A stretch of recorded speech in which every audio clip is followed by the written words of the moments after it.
네, 처음 뵙겠습니다. 저는 김경준 법무사라고 하고, 12회 이제 시험이 됐고요. 처음에는, 뭐랄까요, 상업등기법 쪽이 사실 우리가 이제 1차에만 시험이 있기 때문에, 시험비 중에서는 제가 상업등기법으로 먹고 살게 되리라고 생각을 못 했었어요. 그죠? 그래서 비중이 작고 2차에서 다 까먹고 나갔을 적에 기억이 안 나죠. 근데 음, 그 처음에 시작을 이제 상업등기법 중심인 이제 곳에서 같이 일을 하다 보니까 이쪽으로 이렇게 첫 발을 디딘 게 되게 중요합니다. 그래서 그쪽으로 하시게 되면 그쪽이 자꾸 공부를 하게 되니까 다른 쪽이 자꾸 귀에 안 들어오고 그쪽이 일이 오니까 그 비중이 커져요. 그래서 지금은 거의 뭐 상업등기법이 비중이 한 90% 정도 되는 그런 쪽으로 일을 하고 있고요. 그러다 보니까 이제 다시 이제 강의를 해서 여러분들 다시 만나게 되는 이런 순환이 되고 있습니다. 그래서 음, 우리가 이 과목에 대해서 들어가기 앞서서 두 가지 정도 당부를 드리고 싶어요. 하나는 이 과목이 실무 비중에서 굉장히 크다. 이거니까 나중에를 위해서는 분명히 이게 굉장히 중요한 과목입니다. 그리고 분명히 나가서 하실 일들이 많을 거예요. 부동산 등기법보다도 많을 수도 있어요. 자기 비중에 따라서. 근데 시험이니까 우리가 이게 만약 2차에 있으면은 제가 막 드립답 하시라 이렇게 드려야 되는데 우리 1차입니다. 1차니까 1차에 있고 비중이 작아요. 그죠? 그리고 같이 묶여 있는 과목이 민사집행법이랑 묶여 있습니다. 사실 저가 시험 볼 때만 해도 형법과 민사집행법이 없었고 형법과 상업등기법이 같이 있었는데 그때 비성사건전자법이었죠. 어떻게 보면 전략 과목이었어요. 그리고 형법에서 조금 따지면 여기서 좀 만회하고 이런 거였는데 이 민사집행법이 들어오면서 이 모든 과목들이 넘나들게 돼버리는 부분이 생깁니다. 집행법 분야가 다른 것들을 더 총망라하다 보니까. 그래서 이 집행법이 어렵다 보니까 그 과목을 푸는데 시간이 모자라서 상업등기법도 굉장히 같이 덩달아 점수가 하락하는 이런 현상들이 일어나고 있거든요. 그래서 좀 얕게 공부를 하실 필요가 있습니다. 그래서 저랑 이제 만나게 되는 게 두 번인데요. 이 기본 강의 한 번, 그리고 문제풀이 하면서 핵심 정리하는 게 한 번입니다. 그래서 당부드리고 싶은 거는 기본 강의 할 때는 처음에 핵심적인 개념들을 미리 잘 파악을 하셔야 돼요. 다 외울지 첫 번째 회독할 때 잘 못 외우더라도 그래서 분명히 그 기본 개념들이 내 머릿속에 이해가 되고 그 이해 위주로 이제 강의를 들어주시고요. 그리고 우리가 이제 연강이다 보니까 좀 이제 죄송하긴 하지만 집에 가셔서 가급적이면 줄을 많이 쳐드릴 테니까 그 부분을 한번 그날 한번 쭉 한번 그냥 가벼운 마음을 한번 읽어주세요. 그게 이제 이 첫 번째 들으실 때 하실 일이고, 그리고 두 번째 혼자서 하실 적에는 그 양을 좀 줄이시는 게 필요합니다. 그래서 내가 좀 이해가 된다 싶으면 패스 합니다. 그리고 문제풀이 할 때는 이 여기 있는 것과 함께 그 기출문제 중심으로 해가지고 공부를 하시면서 가끔 이제 어려운 난이도를 조절하기 위해서 법원 내부 승진이나 아니면 뭐랄까요, 상법 문제를 같이 섞어내요. 그리고 상법이 제일 빨리 바뀌기 때문에 그런 문제들이 들어오는데 그런 부분을 기존에 어떤 것들이 있었는가를 갖다가 내가 흡수할 수 있는 만큼만 흡수합니다. 문제풀이 할 때는. 그리고 마지막에 가셔서 가급적이면은 내가 아는 범위 내에서만 나왔다라고 생각하고서 문제를 푸시는 거예요. 만약에 문제 푸실 때는. 그래서 그렇게 준비를 해주시면서 좀 실무 비중은 좀 크지만 이 공부하실 때는 좀 얕게 공부하시는 그런 거를 좀 당부를 드리겠습니다. 그리고 이 책 같은 것들은 이제 실무서로도 썼기 때문에 나중에 나가셔서 보셔도 돼요. 그죠? 그래서 꼼꼼한 부분들, 세세한 부분들은 한 번 더 그렇게 쓰실 수 있게 되니까 따라오실 때는 항상 흐름을 따라오고 기본 개념이 확실하게 헷갈리지 않게, 이게 제일 중요합니다. 두 번째는 아까도 말씀드렸듯이 상법의 회사법 부분이 여기에 대부분 믹싱이 되어 있습니다. 등기라는 것은 항상 보시면 부동산 등기는 민법의 원인이 됐던 법률 행위에 관해서 표현하는 거죠. 그러면 상업 등기라는 것은 상법의 원인이 됐던 그 절차들에 대해서 표현하는 겁니다. 그러면 주로 이제 상법에서 상인편하고 회사법하고 연결이 됩니다. 상인편 회사법 부분을 상법 공부하실 때도 같이 상업등기를 생각하시고 상업등기 공부하실 때도 상법 부분을 같이 생각하셔야 돼요. 왜 그러냐 하면 바라보는 관점이나 시험을 내시는 분들 관점 혹은 강의하시는 관점에서 자기 분야 쪽에서 반대편을 바라보게 됩니다. 그러면 해석하는 부분이 다를 수가 있어요. 그러면 본인도 약간 힘주어 말하는 거 아닌 거 이런 거를 달리할 수 있고 받아들인 수험 입생 입장에서 두 개를 다 봐야 되니까 그런 경우에는 이쪽에서는 이렇게 이해하고 저쪽에서는 저렇게 이해할 가능성이 있습니다. 분명히. 그러면 두 개가 같은 중복된 지문이거든요. 그러니까 그 부분에 대해서 왔다 갔다 한번 처음에 좀 힘드시더라도 왔다 갔다 하면서 이거 보다가 상업등기에서는 이렇게 설명했는데 하고 해서 가서 보시고 상업등기할 때 상법에서 이렇게 했는데 하고 보시고 이러면 처음에 힘들지만 나중에 줄어요. 그리고 그 부분에서 정말 모르겠다 그러면 질문해 주시고 이런 게 공부 요령이시니까 그렇게 해서 처음에 공부할 땐 좀 힘들지 모르지만 뒤로 가면 갈수록 그게 줄여놓지 않으면 이 부담이 점점 늘어납니다. 뒤로 갈수록 우리 시험은 특히 1차 시험은 줄이는 게 목적이에요. 줄이는 게. 암기도 중요하지만 암기도 요령으로 암기를 하시고 개념을 이해하시면 암기할 게 줄어요. 지문 보고 탁 튀어나오는 것들이 있고 마지막에 문제풀이 할 때 그 지문을 한번 리마인드 하는 거니까 그렇게 두 가지 관점을 염두에 두시고서 준비를 해주시기 바랍니다. 우리 시험이 15문제가 나오는데요. 작죠. 작은데 이게 이제 문제가 뭐냐면 원래는 이게 비송사건 절차법이었어요.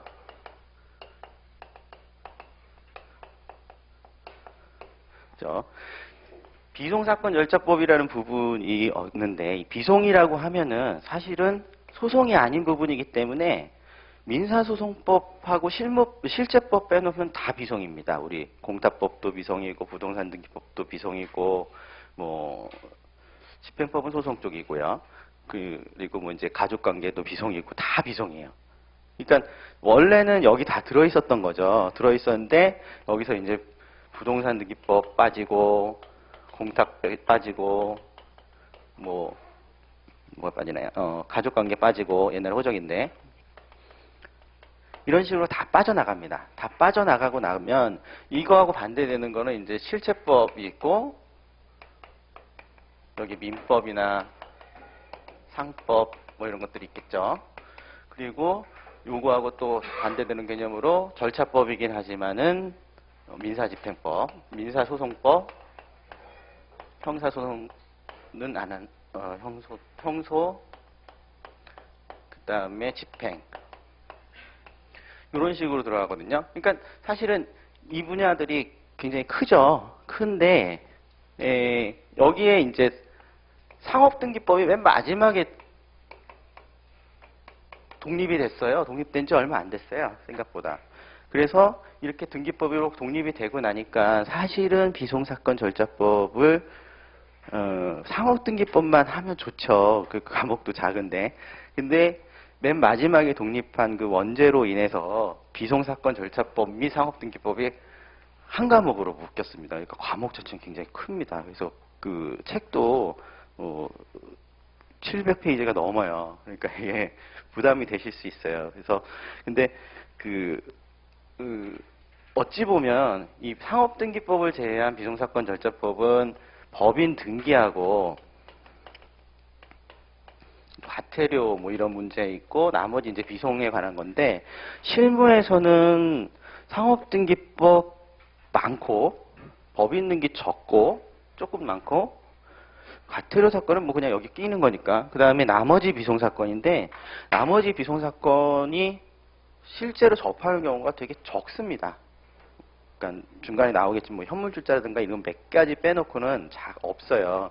그러다 보니까 부담이 좀 많아요. 근데 아무튼 이게 반 이상을 차지한다. 그리고 여기서 이제 물어볼 게 한 많으면 2개, 아니, 많으면 적으면 2개, 어쩔 땐 한 문제 나오기도 하고 많으면 3개 이렇게 나옵니다. 그래서 요거는 사실은 이제 요령으로 자기가 암기할 수 있는 공식화 시켜가지고 그 요령으로 공부를 하시는 거고, 요 부분은 상법하고 연계해서 공부량을 줄이는 것이고, 나머지 법인 등기나 과태료 부분은 기출 중심으로 공부를 하시게 됩니다. 이렇게 해서 정리를 하시는 쪽으로 머리에 두시고요.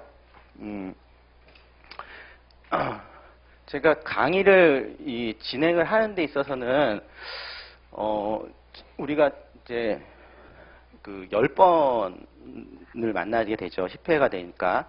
근데 가급적이면은 좀 진도가 뭐 목표는 그렇습니다. 그러니까 거의 따라갈지 모르겠지만 좀 진도를 좀 빨리 나가고 마지막에 이제 남는 시간이 뭐 1시간이 주어질지 2시간이 주어질지 모르겠지만 그때 전체를 한번 다시 훑는, 우리가 핵심 정리를 못하기 때문에 그런 쪽으로 진행을 할 겁니다. 이제 본강에 들어가기 앞서서 이제 등기법 쪽이 주로 상업등기 쪽이 쟁점이 되다 보니까 등기를 왜 하는지를 먼저 생각을 해보실 필요가 있어요. 그 등기제도가 모든 나라에 있는 게 아닙니다. 우리나라하고 몇 나라밖에 없거든요. 근데 등기제도를 하는 이유는요, 어찌 보면은 이겁니다. 나를 위한 거라기보다는, 그러니까 등기를 하는 당사자를 위한 거라기보다는 일반 공공을 위한 경우가 목적이 더 큽니다. 즉 부동산 등기 같은 경우는 보시면 알겠지만 그거는 좀 섞여 있어요. 우리나라가 이제 부동산 등기법 같은 경우는 드라마틱하게도 민법을 이제 일본에서 넘어온 제도긴 한데, 일본에서 넘어올 때 민법을 어떻게 했냐면 부동산에 관한 권리 득실은 등기를 함으로써 효력이 발생한다라고 딱 못을 박아버렸어요. 이렇게 되니까 옛날 민법은 아닙니다. 이 물건 거래나 이제 거래에 관한 계약들이 있으면 그 계약으로 그 이행할 거 이행하면 다 효력이 발생하고, 등기는 내가 그걸 다른 사람한테 주장하기 위해서 하라고 해서 대항력을 했었는데, 지금 받아야지, 등기를 해야지 효력이 발생한다고 하니까 죽자고 부동산 등기는 해요. 하루라도 늦어지면 안 된다, 막 이런 얘기를 하는데, 그러니까 내 권리를 취득하기 위한 목적과 함께 내가 소유자임을 대외에 알리기 위해서 거래하는 당사자가 누가 소유자인지 알 수 하기 위해서 공시하는 기능 2가지가 있습니다. 물론 상업등기법도 같은 기능을 하지만 상업등기법은 아주 극소수를 제외하고는 대부분이 그 실체 관계가 등기함으로써 효력을 발생하는 게 아니에요. 대부분 회사라고 생각을 하시면 회사의 모든 일들, 모든 일들은 거의 대부분 일단 일어난 다음에 등기를 해서 보여주기 위한, 그 거래 당사자, 회사는 얼마나 많은 사람들과 거래를 하겠습니까? 그러니까 거래 당사자가 회사의 주요 사항을 알 수 있게 하기 위한 거기 때문에 공시의 목적이 훨씬 강합니다. 몇 가지 예외적인 효력 발생 요건을 빼놓고. 그래서 사실상 회사 입장에서는 안 알려주고 싶은 게 더 많죠. 그죠? 그래서 자신이 보호받기 위한 경우가 좀 드물다, 이렇게 이해를 하시고, 그런 공시의 방법으로 모든 나라들이 제도를 갖고 있긴 하지만 우리나라 같이 등기화되어 있는 것도 있고 아닌 것도 있습니다. 그래서 이제 우리나라에 좀 특이한 거고, 일본 제도를 가져왔기 때문에 일본도 이 제도가 있어요. 근데 그 외의 나라들에서는 잘 없는 제도 중에 하나입니다. 이렇게 보시면 되겠습니다. 자, 이제 전체적인 이제 흐름은 아시겠고, 이제 본서로 들어가서 3페이지입니다. 일단 상업등기 총론 부분의 첫 장을 들어가겠습니다. 상업등기 제도에 관한 설명인데요.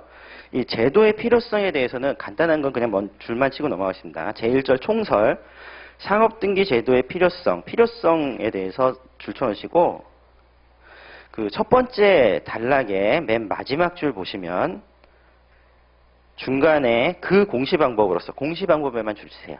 공시방법.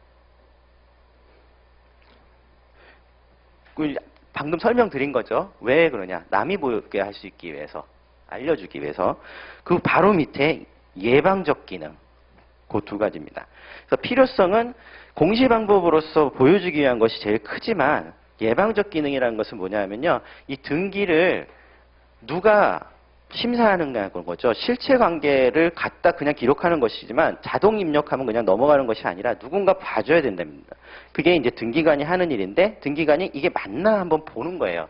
그래서 잘못된 등기가 되지 않게 한번 걸러주는 사람이 있는 거죠. 그 기관을 통해서 하는 거니까. 그죠? 아무나 갖다가 그냥 하면 그냥 자동 패스 되면은 안 되겠죠. 그래서 등기관이 심사를 먼저 하는 그런 두 가지 기능이 있습니다. 자, 그것만 기억을 하시고 밑에 상업등기 의의 부분을 보겠습니다. 요거는 정의니까 첫 번째, 두 번째 줄은 그 줄을 치시는데 상업등기 줄 쳐놓으시고 그 다음에 상법 및 기타 법령에 따라 줄 쳐놓으시고 그 다음에 상인 또는 합자조합 줄 쳐놓으시고 그 다음 밑에 등기관이 그 다음에 공적 장부의 기록. 자, 상업 등기를 보시면 부동산 등기하고 비슷하죠. 그런데 이게 그러니까 부동산에 관한 게 아니라 사람에 관한 것이라는 거예요. 사람인데 특히나 그 상인 또는 합자조합입니다. 그 상인은 가끔 이제 그 실무에 나가서도 그 헷갈리시는 부분인데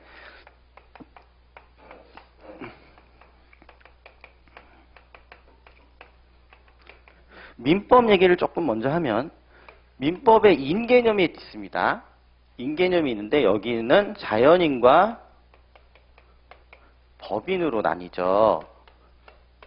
그쵸? 그러니까 민법을 보셨으니까 맨 앞에 사람은 자연인과 법인으로 한다라고 되어 있습니다. 자연인이라는 것은 그냥 개인이라고 생각하시면 돼요.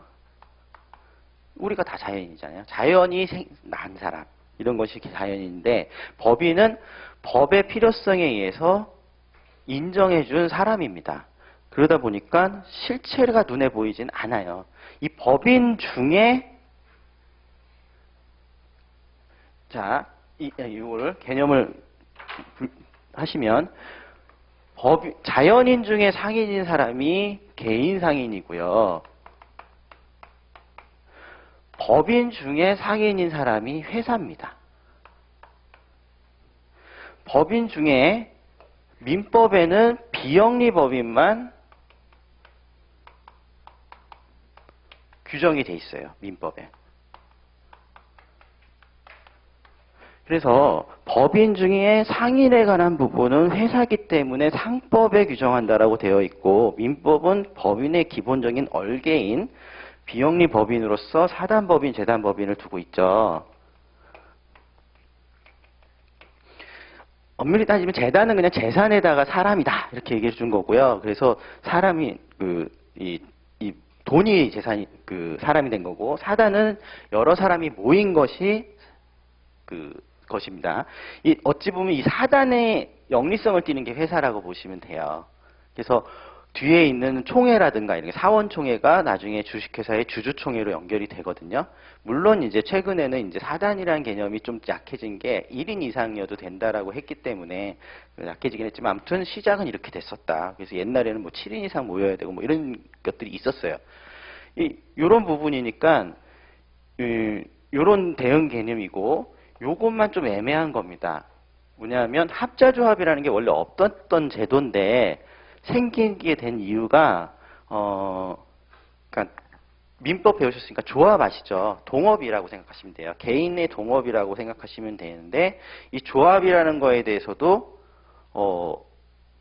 인정할 필요성이 생기는 거죠. 등기를 할 수가 없어요. 조합일 때 원래는 농업협동조합 이런 건 특별법에 규정이 돼가지고 인정을 해주는 거고 필요성 때문에.